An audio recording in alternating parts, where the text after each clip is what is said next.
കാശിനാഥൻ ഭാഗം 37. രചന അവതരണം Divyaraj. Sorry uncle, അവരെ ഇപ്പോൾ കാണാൻ കഴിയില്ല. ചോദ്യം ചെയ്യല് തുടരുവാണ്. ഈ സമയത്ത് പുറത്തുനിന്ന് ആരെയും അലോ ചെയ്യില്ല. സാവിത്രിയെ കാണാൻ വന്ന ആനന്ദിനോടും ചന്ദ്രനോടും കർശനമായി തന്നെ പറഞ്ഞു നന്ദൻ. വക്കീലിനെ ഏർപ്പാടാക്കിയാൽ? അയാൾ സംശയത്തോടെ ചോദിച്ചതും അങ്കിളിന് ഇതിന്റെ സീരിയസ്നെസ് ഒട്ടും മനസ്സിലായില്ലേ? ബെയിൽ പോലും കിട്ടാത്ത വകുപ്പ, അവൻ ഊന്നി പറഞ്ഞതും നന്ദൻ, അമ്മയെ ആരോ ചതിച്ചതാണ്, അല്ലാതെ അമ്മ ഇത്തരം പ്രവൃത്തി ചെയ്യില്ല. അതുമല്ല, അമ്മയ്ക്ക് മാഫിയയുമായി ബന്ധമുണ്ടെന്ന് ആരോ വിളിച്ചു പറഞ്ഞതല്ലേ, അതേപ്പറ്റി തിരക്കിയോ നിങ്ങൾ? ആനന്ദ് ശബ്ദമുയർത്തി. അതിന് മൃദുവായൊന്ന് പുഞ്ചിരിച്ചുകൊണ്ട് തുടർന്നവൻ, മയക്കുമരുന്ന് അവരുടെ കയ്യിൽ നിന്ന് പിടിച്ചെടുത്തത്, അതും 1/2 കിലോയോളം. ലക്ഷങ്ങളാ വില വരുന്നത്. അത്രയും കയ്യിൽ സൂക്ഷിക്കണമെങ്കിൽ ഊഹിച്ചൂടെ? പിന്നെ ഇത് സൂക്ഷിച്ചത് അവരുടെ പേഴ്സണൽ കബോർഡിലും, അതും കമ്പ്യൂട്ടറൈസ്ഡ്, സ്പെഷ്യൽ ലോക്ക് സിസ്റ്റം ഒക്കെ ഉള്ളത്. ഓപ്പൺ ചെയ്യാൻ പോലും അവരുടെ ഫിംഗർ പ്രിന്റും രഹസ്യ കോഡും വേണം. ഇതൊക്കെ മറികടന്ന് ആർക്കാ അത് ഓപ്പൺ ചെയ്യാൻ പറ്റാ? അതും പോട്ടെ, അവരുടെ മാത്രം ഫിംഗർ പ്രിന്റ് പാക്കറ്റിലുള്ളൂ. പിന്നെ ചോദ്യം ചെയ്തപ്പോൾ അവർ സമ്മതിച്ചതുമാ, ഡോക്ടർ നരേഷാണ് ഇത് അവർക്ക് എത്തിച്ചു കൊടുത്തതെന്ന്. പക്ഷെ എന്തിന്, ഏതിന്, അല്ലെങ്കിൽ ആർക്ക് കൊടുക്കാൻ? എത്ര ചോദിച്ചിട്ടും പറയുന്നില്ല അവര്. നന്ദൻ പറയുന്നത് കേട്ട് ഉത്തരം മുട്ടി ആനന്ദിന്. എന്തോ എനിക്ക് വിശ്വാസമാവണില്ല. സാവിത്രിയെ ആരോ ചതിച്ചത് തന്നെയാ, ചന്ദ്രൻ ഉറപ്പിച്ചു പറഞ്ഞു. സർ, അവര് വായ തുറന്നു. സിമി, വനിതാ കോൺസ്റ്റബിൾ, അവിടേക്ക് വന്നുകൊണ്ട് പറഞ്ഞു. എന്താ അവര് പറഞ്ഞത് സിമി? അത് സർ, ആനന്ദും ചന്ദ്രനും ഇരിക്കുന്നത് കണ്ട് പറയാൻ മടിച്ചു സിമി. ധൈര്യമായി പറഞ്ഞോളൂ, അവരും അറിയേണ്ട കാര്യമാ. കാശിനാഥന് വേണ്ടിയാത്രേ അത് അവര് വാങ്ങിക്കൂട്ടിയത്. അയാൾ അറിയാതെ അയാളുടെ ശരീരത്തിലേക്ക് എത്തിച്ച് അയാളെ ഭ്രാന്തനാക്കണമെന്ന് അലറി വിളിച്ചവർ. പിന്നെ ആ ചെറിയ കുപ്പിയിൽ കണ്ടെത്തിയ ഡ്രഗ് കാശിനാഥന്റെ ഭാര്യയെ കൊടുക്കാനായി അവരുടെ ബാഗിൽ കൊണ്ടുചെന്ന് വെച്ചതാണെന്ന് സമ്മതിച്ചിട്ടുണ്ട്. അത് ആരോ മാറ്റിയതറിയാതെ SP ഓഫീസിൽ വിളിച്ച് ഇൻഫോം ചെയ്യുകയും ചെയ്തെന്ന്. സിനി പറയുന്നത് കേട്ട് നടുങ്ങിപ്പോയി ആനന്ദും ചന്ദ്രനും. ഒരിക്കലും ഇങ്ങനൊരു ചതി അവരിൽ നിന്ന് പ്രതീക്ഷിച്ചിരുന്നില്ലവർ. ഇനി എന്തറിയണം അങ്കിൾ?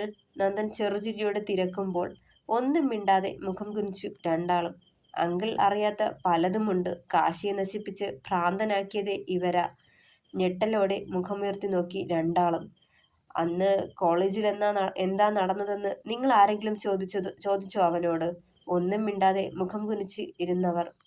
ഇല്ല അല്ലേ? എന്നാൽ ഒക്കെ ഞാൻ തന്നെ പറയാം. നിങ്ങളൊക്കെ കരുതിയ പോലെ അവനൊരു തെറ്റുകാരനല്ല. അവൻ നിരപരാധിയാണ്. നിങ്ങൾ വിശ്വസിച്ച പോലെ അവനൊരു ഹോമോസെക്ഷലുമല്ല.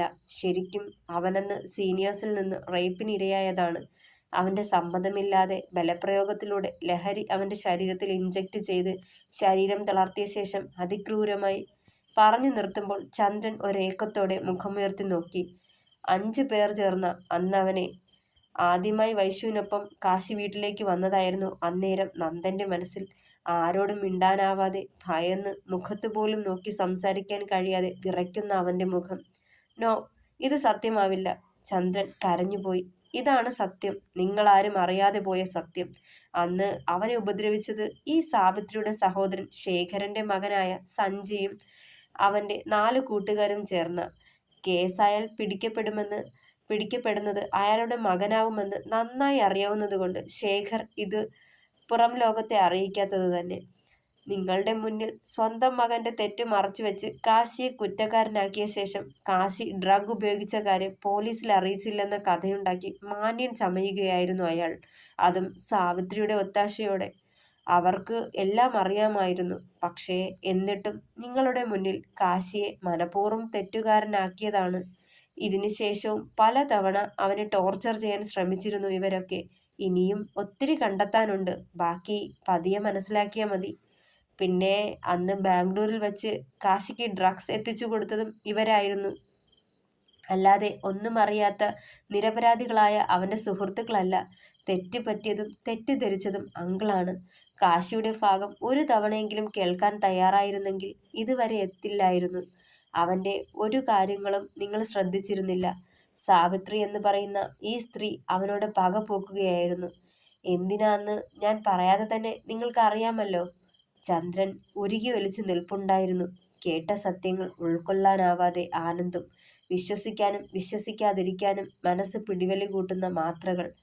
ഇന്ന് പേരെടുത്തൊരു ഡോക്ടർ ആവേണ്ടിയിരുന്നവന്റെ ഭാവിയാ നിങ്ങൾ എല്ലാവരും കൂടി തല്ലി തകർത്തത്. അവനെ ഒന്നുമല്ലാതാക്കിയത്. കുടിച്ച് കുടിച്ചു കുടിച്ച് ജീവിതം നശിച്ചു കളയുകയായിരുന്നില്ലേ അവൻ? 2 തവണ ആത്മഹത്യക്ക് ശ്രമിച്ചെങ്കിൽ അവൻ അനുഭവിച്ച വീർപ്പുമുട്ടലും വേദനയും എത്രയെന്ന് ഊഹിച്ചൂടെ? നന്ദൻ രോഷമടക്കി കൈമുഷ്ടി ചുരുട്ടി ടേബിളിന് മുകളിൽ തട്ടി. തെറ്റ് ചെയ്തവരെ പോലെ മുഖം കുരിച്ചിരിക്കുക മാത്രം ചെയ്തു രണ്ടാളും. അക്ഷരാർത്ഥത്തിൽ നാവനക്കാൻ പോലും ആയില്ലവർക്ക്. ഇന്നലെ അവന്റെ ജീവിതത്തിലേക്ക് കയറി വന്നവളാ വൈശു. എത്ര പെട്ടെന്നാ അവന്റെ മനസ്സിലുള്ളത് ചികഞ്ഞെടുത്തത്. അവന്റെ നോവുകൾ അവനിൽ നിന്ന് തന്നെ ചോദിച്ച് മനസ്സിലാക്കി ആ നോവിന് താങ്ങായി അവന്റെ മനസ്സിന് കരുത്തേകി കൂടെ നിൽക്കാൻ ഞങ്ങൾ സുഹൃത്തുക്കളും ഉണ്ടായിരുന്നു. അവന്റെ ജീവിതമേ മാറിപ്പോയി ഒരുപാട്. ഇന്ന് വീണ്ടും പഴയ സ്വപ്നങ്ങളെ കയ്യെത്തി പിടിക്കാനായി ജീവിതത്തിലേക്ക് പിച്ച വച്ച് തുടങ്ങിയതേയുള്ളവൻ. അപ്പൊ കണ്ടില്ലേ അവനെ വീണ്ടും അടിച്ചു വീഴ്ത്താനിരിക്കുക ആ സ്ത്രീ. വികാരാധീനനായി നന്ദൻ. നിങ്ങളുടെ മകനല്ലേ, എന്നിട്ടും അറിയാൻ ഒരു ശ്രമം പോലും നടത്തിയില്ലല്ലോ. ചന്ദ്രനെ രൂക്ഷമായെന്ന് നോക്കിയവൻ വീണ്ടും. ആ സ്ത്രീയുടെ വാക്കുകൾ വെള്ളം തൊടാതങ്ങ് വിഴുങ്ങുമ്പോഴും അവനെ ഒന്ന് കേൾക്കാൻ മനസ്സുണ്ടായിരുന്നെങ്കിൽ സമനില തെറ്റിപ്പോവില്ലായിരുന്നവന്. അവന്റെ ജീവിതം കൈവിട്ടു പോവില്ലായിരുന്നു. ചേർത്തണയ്ക്കേണ്ട സമയത്ത് എല്ലാവരും കൂടി ഒറ്റപ്പെടുത്തിയിട്ടേയുള്ളവനെ ആട്ടിയകറ്റി നിർത്തി. കുത്തുവാക്കുകളും പരിഹാസങ്ങളും മുനവച്ച സംസാരങ്ങളും കൊണ്ട് അവന്റെ മനസ്സ് വ്രണപ്പെടുത്തി. ജനിപ്പിച്ച അച്ഛനോ കൂടപ്പിറപ്പോ പോലും മനസ്സിലാക്കിയില്ല അവൻ ഓരോ നിമിഷവും അറിയുന്ന വേദന. അമർഷത്തോടെ നന്ദൻ അത് പറയുമ്പോൾ ഹൃദയവേദനയോടെ മുഖം താഴ്ത്തി രണ്ടുപേരും. കുറച്ചു നിമിഷം നന്ദനൊന്ന് നിശബ്ദനായി. കാശിയുടെ നോവറിഞ്ഞ ആവേശത്തിൽ ഓരോന്നും പറയുമ്പോൾ ഉടലെടുത്ത കിതപ്പൊന്ന് അടക്കി ആനന്ദിനെ നോക്കി. മുഖം കുനിച്ച് അതേ ഇരിപ്പാണ്. പിന്നെ ആനന്ദ് ചോദിച്ചില്ലേ ആ ഇൻഫോർമർ ആരാന്ന്? അത് പറയുമ്പോൾ അയാൾ മെല്ലെ മുഖമുയർത്തി നോക്കി. അത് വേറെ ആരുമല്ല, കാശിനാഥൻ തന്നെയാണ്. രാവിലെ നടന്നൊരു സംഭവ ഇതിലേക്ക് വഴിവെച്ചത്. ആ സ്ത്രീ 20 ഗ്രാമോളം തൂക്കത്തിലുള്ള ഡ്രഗ് ചെറിയൊരു ബോട്ടിലിലാക്കി വൈശുവിന്റെ ബാഗിൽ കൊണ്ട് വെക്കുന്നത് കാശിനാഥൻ കാണാനിടയായി. അവർ പോയിക്കഴിഞ്ഞ് അവനത് ചെക്ക് ചെയ്ത് ഡ്രഗ് ആണെന്ന് ഉറപ്പുവരുത്തി. വൈശുവിനെ പോലും അറിയിക്കാതെ അവനത് എടുത്തു മാറ്റി. സാവിത്രിയെ നിരീക്ഷിച്ചു. വൈശുവിനെ കൊടുക്കാൻ വേണ്ടിയാണ് അവരത് ചെയ്തതെന്ന് ഉറപ്പായത് തളിയൂരിലെ ഒരു ടീച്ചറിന്റെ കൈവശം ഡ്രഗ് ഉണ്ടെന്നും ഉടനെ ചെന്നാൽ അത് കൈയോടെ പിടിക്കാമെന്നും SP ഓഫീസിൽ വിളിച്ച് അവർ പറയുന്നത് കേട്ടാണ്. പറഞ്ഞതുപോലെ സ്കൂളിൽ ഇന്ന് റെയ്ഡ് നടന്നു. ഒരുപക്ഷെ കാശി അത് കണ്ടില്ലായിരുന്നെങ്കിലോ? നിരപരാധിയായ ആ പെണ്ണ് ഇന്ന് ലോക്കപ്പിൽ കിടക്കേണ്ടി വന്നേനെ. ഇനി തീരുമാനിക്ക്, ഈ സ്ത്രീയെ ആരെങ്കിലും ചതിച്ചതാണോ അതോ ഈ സ്ത്രീയാണോ ചതിച്ചതെന്ന്. രണ്ടുപേരെയും മാറി മാറി നോക്കി നന്ദൻ. ചന്ദ്രന്റെ കണ്ണുകൾ കുറ്റബോധവും കാശി അനുഭവിച്ചതോർത്തുള്ള അടക്കാനാവാത്ത വേദനയും കാരണം നിറഞ്ഞൊഴുകുമ്പോൾ കുറ്റബോധം നെഞ്ചിൽ പേറി ഒന്ന് കരയാൻ പോലും മറന്ന് ആനന്ദിരുന്നു. അങ്കിൾ, ഇവിടുത്തെ പ്രൊസീജിയേഴ്സ് കഴിഞ്ഞു. ഇനി ഇവരെ കോടതിയിലാക്കും, പിന്നെ റിമാൻഡിൽ വയ്ക്കും. അങ്കിളിന് എന്തെങ്കിലും സംസാരിക്കാനുണ്ടെങ്കിൽ സംസാരിക്കാൻ. നന്ദൻ അയാളുടെ മുഖത്തേക്ക് നോക്കി. ആകെ തകർന്നുള്ള ഇരിപ്പാണ്. ചെയറിൽ നിന്ന് മെല്ലെ എഴുന്നേറ്റയാൾ. അവളെ കാണണ്ട നന്ദ. ഇനിയും നേരിൽ കണ്ടാൽ എനിക്കവളെ കൊല്ലേണ്ടി വരും. അത്രമാത്രം പറഞ്ഞുകൊണ്ട് ദേഷ്യം കടിച്ചമർത്തി പുറത്തേക്ക് നടന്നു. ആനന്ദ് കാണുന്നുണ്ടോ? അതെ എന്ന് മൂളി. ഒരു ചെയറിൽ വനിതാ കോൺസ്റ്റബിൾമാരുടെ നിരീക്ഷണത്തിൽ ഇരിപ്പുണ്ടായിരുന്നവർ. ആനന്ദ് അവിടേക്ക് ചെന്നതും മുഖത്ത് സന്തോഷവും സങ്കടവും കുറ്റം പിടിക്കപ്പെട്ട ജാള്യതയും ഒക്കെ വന്നുപോയി. മോനെ മെല്ലെ വിളിച്ചതും അവജ്ഞയോടെ മുഖം തിരിച്ചവൻ. അത് കണ്ടതേ അവരുടെ നെഞ്ചു നുറുങ്ങി. ഞാൻ കേട്ടതൊക്കെ സത്യമാണോ അമ്മേ? കാശിയെ ദ്രോഹിച്ചത് അമ്മയാണോ? ഒറ്റ ചോദ്യം മാത്രം ചോദിക്കണമെന്നേ ഉണ്ടായിരുന്നുള്ളവന്. മുഖം കുനിച്ച് നിന്നേയുള്ളവർ. ആണോന്ന് ഒച്ചയെടുത്തവൻ. അതേടാ, ഞാനാ അവനെ ദ്രോഹിച്ചത്. പകയോ എനിക്ക്. എൻ്റെ പ്രണയത്തെ മോഹിച്ച അവൻ്റെ അമ്മയോടുള്ള പക. വെറുപ്പാ എനിക്കവനെ. അവൻ്റെ അമ്മ കാരണം ഞാൻ ഒത്തിരി മോഹിച്ച് നേടിയെടുത്ത എൻ്റെ ജീവിതമാ നഷ്ടമായത്. അവള് കാരണമാ ഞാനും ചന്ദ്രുവും 2 മനസ്സും 2 ശരീരവുമായി പിരിഞ്ഞത്. നിയമപരമായൊരു ഡൈവോഴ്സ് നടന്നിട്ടില്ലെന്നേ ഉള്ളൂ. മനസാലെ അന്നേ വേർപിരിഞ്ഞതാ ഞങ്ങൾ. ഇപ്പോ മറ്റുള്ളവർക്ക് മുന്നിൽ പരസ്പരം ഭാര്യയും ഭർത്താവും ചമയുന്നെന്ന് മാത്രം നോവടക്കി പറഞ്ഞവർ. ഓരോ നിമിഷവും അവനെ കാണുമ്പോഴൊക്കെ ആ സ്ത്രീയെ ഞാൻ ഓർക്കുന്നത്. പലവട്ടം ഞാൻ പറഞ്ഞതാ ആ ചെക്കനെ എവിടെയെങ്കിലും കൊണ്ടുചെന്ന് കളയാൻ. കേട്ടില്ല. പോരാഞ്ഞിട്ടാ നമ്മുടെ ഫ്ലാറ്റിലേക്ക് അവനെ കൊണ്ടുവന്നത്. പകയായിരുന്നു എനിക്ക് അവനോട്. അവനെ ഓരോ തവണ ദ്രോഹിക്കുമ്പോഴും അവൻ വേദനപ്പെടുന്നത് കാണുമ്പോഴും സന്തോഷിക്കുകയായിരുന്നു ഞാൻ. ഞാൻ തന്നെയാ സഞ്ജയിനോട് ഇനി കോളേജിലേക്ക് പോവാനേ അറച്ചു പോവണമെന്ന്. സഞ്ജയ് അവനോട് ചെയ്തതൊക്കെ അവൻ്റെ കൗൺസിലർ വഴി അറിഞ്ഞിട്ടും മൗനസമ്മതത്തോടെ വീണ്ടും കാശിയെ അവന് മുന്നിലേക്ക് ഇട്ടുകൊടുത്തത് തന്നെയാ. നശിച്ചു കാണാനായി, ഭ്രാന്തെടുത്ത് അലയണത് കാണാനായി. പക്ഷേ ചന്ദ്രു വീണ്ടും അവനെ ജീവിതത്തിലേക്ക് കൂട്ടി. അന്നേരമാ ഞാൻ അവന് ഡ്രഗ്സ് കൊടുത്തത്. ആദ്യം അവൻ അറിയാതെ അവൻ്റെ ഭക്ഷണത്തിൽ കലർത്തി കൊടുത്തു. അവനിൽ മാറ്റങ്ങൾ കണ്ടു തുടങ്ങിയപ്പോൾ നേരിട്ട്. അധികം വൈകാതെ പൂർണ്ണമായും അവൻ ലഹരിക്കടിമപ്പെട്ടു. അതില്ലാതെ വയ്യെന്നായി. ഇടയ്ക്കിടയ്ക്ക് അവൻ്റെ വെപ്രാളവും പരവേശവും കാണാൻ വേണ്ടി മാത്രം അവന് ഞാനത് കൊടുക്കാതിരിക്കുമായിരുന്നു. മരണവെപ്രാളം കൊണ്ട് പിടയുന്നവനെ കണ്ട് ഒത്തിരി ചിരിച്ചിട്ടുണ്ട്, സന്തോഷിച്ചിട്ടുണ്ട്. പക്ഷേ അവിടെ നിന്ന് വീണ്ടും അവനെ ചന്ദ്രു കൈപിടിച്ചു കയറ്റി. പിന്നെ അവൻ ഇവിടേക്ക് നാട് കടന്നു. വല്ലാത്ത ചങ്കുറപ്പാ അവന്. അതല്ലേ വീണ്ടും വീണ്ടും ഉയർന്നു വന്നത്. പിന്നെ ആ വൈഷ്ണവി അവനെ ഇട്ടേച്ച് പോകുമെന്നാ കരുതിയത്. പക്ഷെ ചേർത്ത് പിടിച്ചു. സത്യങ്ങളൊക്കെ മനസ്സിലാക്കി. എൻ്റെ മുന്നിൽ കിടന്ന് നശിച്ചു പോവേണ്ടവനെ അവൾ അടിമുടി മാറ്റിയെടുത്തു. താടിയും മുടിയും വെട്ടിച്ചു, ഡ്രൈവിംഗ് പഠിപ്പിച്ചു, ജിമ്മിൽ പറഞ്ഞു വിട്ടു. അവസാനം പൂർത്തിയാകാനാകാതെ പകുതിയിൽ ഉപേക്ഷിച്ച പഠനം വീണ്ടും പുനരാരംഭിച്ചു. സഹിച്ചില്ല എനിക്ക്. എൻ്റെ മുന്നിൽ അവൻ ഇനിയും വളരുന്നത് സഹിക്കാൻ പറ്റില്ലായിരുന്നു. ഒരു ഡോക്ടറായി അവൻ വരുന്നത് എനിക്ക് സങ്കല്പിക്കാൻ കഴിയില്ലായിരുന്നു. അതാ ഞാൻ പറഞ്ഞു നിർത്തുമ്പോൾ വിറയ്ക്കുന്നുണ്ടായിരുന്നവർ ഒക്കെ കേട്ട് നടുക്കത്തോടെ നിന്നു ആനന്ദ്. തൻ്റെ അമ്മയുടെ മനസ്സിൽ കാശിയോട് ഇത്രയും പകയുണ്ടെന്ന് അറിഞ്ഞിരുന്നില്ല. ആ പക ഇന്നവരുടെ സമനില തെറ്റിച്ചു. അതുകൊണ്ടാണല്ലോ സ്വന്തം വിലയും നിലയും മറന്ന് ഇങ്ങനൊരു കൃത്യം ചെയ്തത്. അവൻ ഓർത്തു. തെറ്റ് ചെയ്തത് അവൻ്റെ അമ്മ മാത്രമല്ല, അച്ഛനും കൂടിയാ. അപ്പൊ പിന്നെ അച്ഛനല്ലേ ആദ്യം ശിക്ഷിക്കേണ്ടത്? എന്തുകൊണ്ടാ അമ്മ അത് ചെയ്യാതെ ഒന്നും അറിയാത്ത അവൻ്റെ ജീവിതം തകർത്തത്? അമർഷമടക്കിക്കൊണ്ടവൻ ചോദിച്ചു. ചന്ദ്രുവിനെ എനിക്ക് പ്രാണനാ, എൻ്റെ ഭ്രാന്ത്. ഒരിക്കലും അവനെ വിട്ടുപോവാനാവില്ല എനിക്ക്. മരിച്ചാലും. വല്ലാത്ത ഭാവത്തിൽ പറഞ്ഞവർ. അമ്മ ചെയ്തു കൂട്ടിയ തെറ്റുകൾക്ക് ശിക്ഷ അനുഭവിച്ചേ മതിയാവും. ഒരു ദയയും ആരിൽ നിന്നും പ്രതീക്ഷിക്കണ്ട. കോപത്തോടെ പുലമ്പിയവൻ. തൂക്കിക്കൊല്ലില്ലല്ലോ. കുറച്ചുനാൾ ജയിലിൽ കിടക്കേണ്ടി വരും. ഞാൻ തിരിച്ചു വരും. അവനെ തകർത്തേ അടങ്ങൂ. എൻ്റെ സന്തോഷം തല്ലി തകർത്തതിന് ഞാൻ അവൻ്റെ ജീവിതം നശിപ്പിക്കും. പകയോടെ പുലമ്പിയവർ. ഒന്നും മിണ്ടിയില്ല. ഒരു നിമിഷം പോലും അവിടെ നിൽക്കാൻ തോന്നിയില്ല ആനന്ദിന്. വേഗം തിരികെ പോന്നു. സ്വന്തം അമ്മയോടും അച്ഛനോടും വെറുപ്പ് തോന്നി. രണ്ടുപേരും തെറ്റുകാരനാണ്.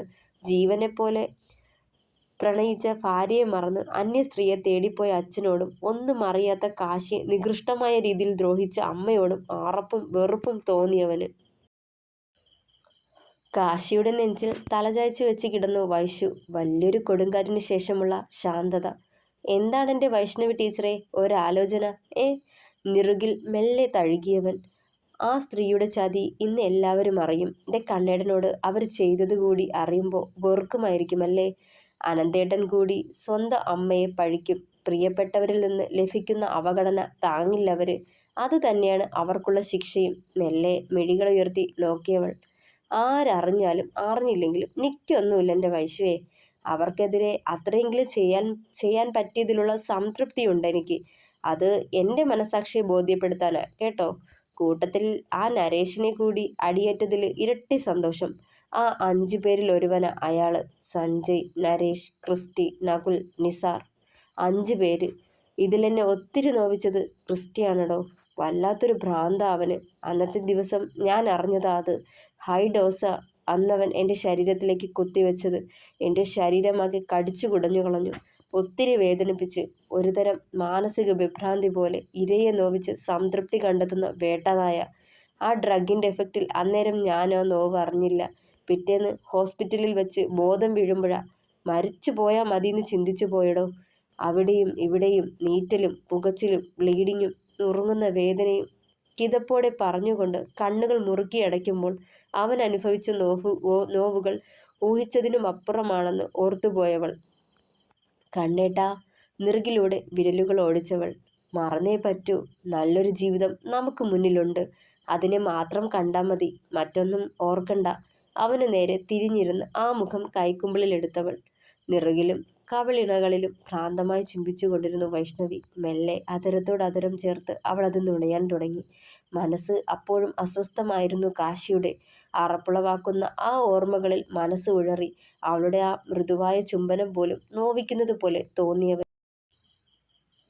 കയ്യിൽ കിട്ടിയ പലതും തല്ലി തകർത്തു നരേഷ്. ആകെ ഭ്രാന്ത് പിടിച്ചവന്. വർഷങ്ങൾ കൊണ്ട് നേടിയെടുത്ത പേരും പദവിയും ഒറ്റ നിമിഷം കൊണ്ട് നഷ്ടപ്പെട്ടതിൻ്റെ നിരാശ. വീഡിയോ കോളിൽ സഞ്ജയ് ജോയിൻ ചെയ്തതും വേഗം അറ്റൻഡ് ചെയ്തവൻ.